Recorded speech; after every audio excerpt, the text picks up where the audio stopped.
നമസ്കാരം, welcome back to my channel. ഇന്ന് നമ്മൾ വന്നിരിക്കുന്നത് ഒരു അടിപൊളി റെമഡി അല്ലെങ്കിൽ ഒരു ടിപ്പുമായിട്ടാണ്.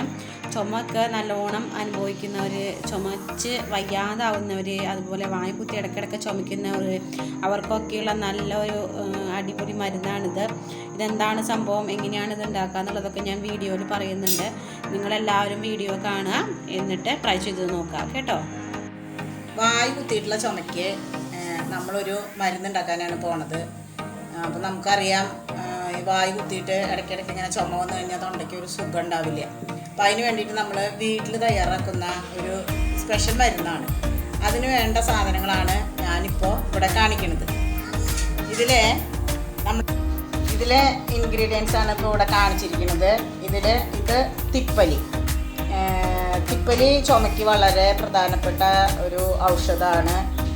നമ്മൾ ഈ മരുന്നുണ്ടാക്കുമ്പോൾ തിപ്പലിയുടെ ഗുണം എന്ന് പറഞ്ഞു കഴിഞ്ഞാൽ, വായു കുത്തിയിട്ടുള്ള ചുമ വരുമ്പോൾ ഈ തിപ്പലി എടുത്തൊന്ന് കടിച്ച് കഴിഞ്ഞിട്ടുണ്ടെങ്കിൽ തൊണ്ടയ്ക്ക് ഒരു ആശ്വാസമാണ്. ഈ തിപ്പലിക്ക് ഒരു ചെറിയ ഒരു തരിപ്പും അതുപോലെ ചെറിയൊരു എരിവും ഉണ്ട്.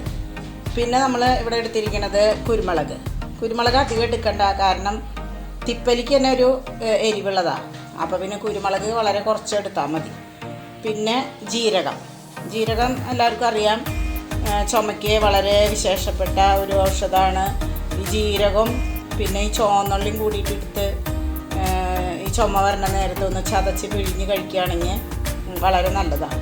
അപ്പോൾ ജീരകം, പിന്നെ ചുക്കിൻ്റെ ഔഷധ ഗുണം ഞാൻ പറയാതെ തന്നെ നിങ്ങൾക്ക് എല്ലാവർക്കും അറിയാം, വളരെ വിശേഷപ്പെട്ട ഒരു സാധനമാണ്. അപ്പോൾ ഈ മരുന്നിൽ ഇതെല്ലാം കൂടി വരുമ്പോൾ ഇത് വളരെ വിശേഷപ്പെട്ട ഒരു ഔഷധമായി മാറും. ഇത് നമ്മൾ പൊടിക്കാനാണ് പോണത്. ഇത് മാത്രമല്ല കേട്ടോ, ഇതിൽ വേറെ 2 ഇൻഗ്രീഡിയൻസും കൂടി ഉണ്ട്. ഒന്നാണ് നമ്മുടെ ചെറിയ ആടലോടകത്തിൻ്റെ ഇല. ഈ ഇല ചുമയ്ക്ക് വളരെ വളരെ വിശേഷപ്പെട്ട ഒരു മരുന്നാണ്. ഇത് നമ്മളിതിൽ എല്ലാം കൂടി ചൂടാക്കുകയാണ് ആദ്യം ചെയ്യണത്. അപ്പോൾ ഇതിനൊപ്പം തന്നെ ഈ ഇലയും കൂടിയിട്ട് ചൂടാക്കി കഴിഞ്ഞിട്ടുണ്ടെങ്കിൽ ഇത് പൊടിക്കാവുന്ന പരുവത്തിലേക്ക് ഉണങ്ങി വരും. പിന്നെ ഈ ഇല ഇപ്പോൾ ഈ മരുന്നിൽ മാത്രമല്ല, ചുമയ്ക്ക് ഈ ഇല വേറെ ഒരു മരുന്നായിട്ടും കൂടി ഉപയോഗിക്കാം. ചിലർ മറ്റേ മുട്ടയിൽ ഈ ഇല വേറൊരു ഔഷധമായിട്ട് ഉപയോഗിക്കാറുണ്ട്. ഈ ഇല മാത്രമല്ല, അതിൽ വേറെയും സാധനങ്ങളുണ്ടാവും. അപ്പം ഇത് ഈ ഇല നമ്മൾ എടുക്കുമ്പോൾ എന്ന് വെച്ചിട്ടുണ്ടെങ്കിൽ ഇത് ചൂടാക്കാനാണല്ലോ പോണത്. അപ്പോൾ ഇതിൻ്റെ ഈ ഞരമ്പുകൾ ഉണ്ടാവുമല്ലോ, ഇതിൻ്റെ ഞരമ്പാണ് ഞാൻ കീറി കളഞ്ഞിട്ടിട്ടിരിക്കുന്നത്. ഈ ഞരമ്പ് ഇതിൽ നിന്ന് കീറി കളയാം, എന്നിട്ട് ഈ ഇല ഉപയോഗിക്കാം. അതുപോലെ തന്നെ ഇതെല്ലാം കൂടി നമ്മൾ ഒരുമിച്ച് ചൂടാക്കും. ചൂടായി വന്നു കഴിഞ്ഞിട്ടുണ്ടെങ്കിൽ ഇതെല്ലാം നന്നായി പൊടിക്കുന്ന പരുവത്തിലേക്ക് എത്തും. ആ പൊടിക്കുന്ന സമയത്ത് ഇനി എങ്ങനെയാണെന്നുള്ളത് ഞാൻ പിന്നീട് നിങ്ങൾക്ക് കാണിച്ചു തരാം. ഇപ്പോൾ നമുക്കിത് നന്നായി ചൂടാക്കിയിട്ട് വരാം. ഇവിടെ അത് ചൂടാക്കാൻ പോവുകയാണ്. ആദ്യം തിപ്പലി ഇട്ടു. നിങ്ങൾ കാണുന്നില്ല ഇതിൻ്റെ അളവ് എന്ന് പറയുന്നത്. തിപ്പലി ഇപ്പോൾ എങ്ങനെ ഞാൻ പറയാം, ഇതിൻ്റെ അളവ് എണ്ണം പറയുകയാണെങ്കിൽ ഒരു 10, 20, 25 എണ്ണമൊക്കെ ഉണ്ടാവും ഇതിൽ. പിന്നെ കുരുമുളക് ഇട്ടു. കുരുമുളക് 1 ടീസ്പൂൺ എടുത്താൽ മതി കേട്ടോ. ഞാനിതിനൊരു മണം കിട്ടാൻ വേണ്ടി 2 ഏലക്കായ ഇടുന്നുണ്ട്. അത് നിർബന്ധമൊന്നുമില്ല നമുക്കിതിൽ, പക്ഷേ ഒരു മണം കിട്ടിക്കോട്ടെ വെച്ചിട്ട് ഞാൻ ഇട്ടുന്ന് മാത്രം. അതുപോലെ ചുക്കിട്ടു, ജീരകം ഒരു 2 ടീസ്പൂൺ എടുത്തിട്ടുണ്ട്. ഇത്രയും കാര്യങ്ങൾ ഇട്ടു. ഇതിൻ്റെ ഒപ്പം തന്നെ നമുക്ക് ഈ ചെറിയ ആടലോടകത്തിൻ്റെ ഇലയും കൂടി ഇട്ട് കൊടുക്കാം. ഇതൊക്കെ കണ്ടില്ലേ, ഇങ്ങനെ ഇട്ട് കൊടുത്തിട്ട് ഞാൻ ചെറിയ തീയിലാണ് സ്റ്റവ് ഇട്ടിരിക്കുന്നത്. അത് പതുക്കെ ഇങ്ങനെ ഇളക്കി കൊടുക്കുക. അപ്പോൾ അത് പതുക്കെ ഇങ്ങനെ ചൂടായി വരും. ഇതൊക്കെ ഉണ്ടോ, ഇതേപോലെ ഇത് ചെറിയ തീയിലിട്ടിട്ട് ഇങ്ങനെ ഇടയ്ക്ക് കൊടുത്തോണ്ടിരിക്കുക. അപ്പോൾ ഇത് നന്നായി ചൂടായി വരും. ഇല നോക്കിയപ്പോൾ ഇലയുടെ പരുവെന്ന് പറയുന്നത് എല്ലാതും ആവണുള്ളൂ. പക്ഷേ ഇതല്ല, ഇങ്ങനെ പൊടിയണുണ്ട്.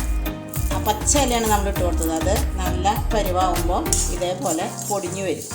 അങ്ങനെ പൊടിയണ പരുവത്തിൽ, എല്ലാ ഇലയും പൊടിയണ പരുവത്തിൽ എത്തുമ്പോഴാണ് നമ്മളിത് ഓഫാക്കേണ്ടത്. ഓഫാക്കി ഇതൊന്ന് ചൂടാറി കിട്ടണം. നമുക്ക് ചൂടോടുകൂടി നമുക്ക് മിക്സിയിലിടാൻ പറ്റില്ലല്ലോ. അപ്പോൾ ഒന്ന് ചൂടാറി കിട്ടിയതിന് ശേഷമാണ് മിക്സിയിലിട്ട് പൊടിക്കേണ്ടത്. അപ്പോൾ ഇതാ ഇവിടെ നോക്കൂ, നമ്മുടെ മിക്സിയുടെ ചെറിയ ഗ്രൈൻഡറിലേക്ക് ഞാൻ നമ്മുടെ ചൂടാക്കി വെച്ചിട്ടുള്ള എല്ലാ ഐറ്റംസും, അതായത് തിപ്പല്ലിയും കുരുമുളകും നല്ല ജീരകവും അതേപോലെ നമ്മുടെ ആടലോടകവും ചുക്കും ഒക്കെ നല്ലപോലെ ചൂടായി വന്നതിന് ശേഷം ഞാൻ നമ്മുടെ മിക്സിയുടെ ഗ്രൈൻഡറിലോട്ട് ഇട്ട് കൊടുത്തിട്ടുണ്ട്. ഇനി നമ്മൾ ഇതിനകത്തോട്ട് ആഡ് ചെയ്യാൻ പോകുന്ന ഒരു കൂട്ടം എന്ന് പറയുന്നത് നമ്മുടെ കൽക്കണ്ടമാണ്. നിങ്ങൾക്ക് പനകൽക്കണ്ടം കിട്ടുവാണെങ്കിൽ പനകൽക്കണ്ടം ഇടാം കേട്ടോ, അതിന് കുഴപ്പമില്ല. ഞാനിപ്പോൾ സാധാ കൽക്കണ്ടം വെള്ളക്കൽക്കണ്ടമാണ് എടുത്തിട്ടുള്ളത്. ഇതും ഒരു ടീസ്പൂണിൻ്റെ അടുത്ത് ഇതും ആഡ് ചെയ്ത് കൊടുക്കുന്നുണ്ട്. അപ്പോൾ നമുക്ക് ഇതും കൂടി ആഡ് ചെയ്തിട്ട് നല്ലപോലെ പേസ്റ്റ്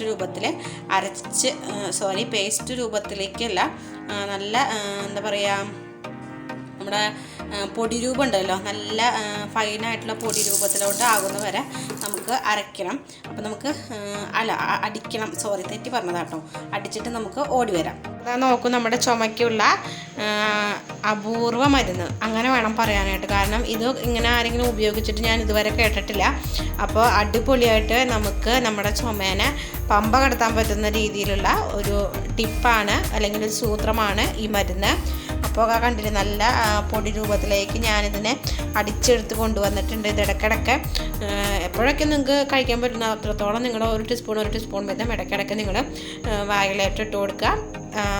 എങ്ങനെയാണ് സാധാരണ നമ്മൾ ലേഗൊക്കെ ഇങ്ങനെ കഴിക്കാറ് അതേപോലെ കഴിക്കുക.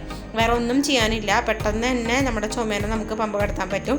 അപ്പോൾ നല്ലൊരു അടിപൊളിയായിട്ടുള്ള മരുന്നാണിത്. അപ്പോൾ ഇന്നത്തെ നമ്മുടെ ഈ ഐറ്റം നിങ്ങൾക്ക് എല്ലാവർക്കും ഇഷ്ടപ്പെട്ട് കാണും എന്ന് വിചാരിക്കുകയാണ്. അടുത്ത ഒരു റെസിപ്പിയോ റെമഡിയോ ആയിട്ട് നമുക്ക് കാണാം. അതുവരേക്കും ബൈ.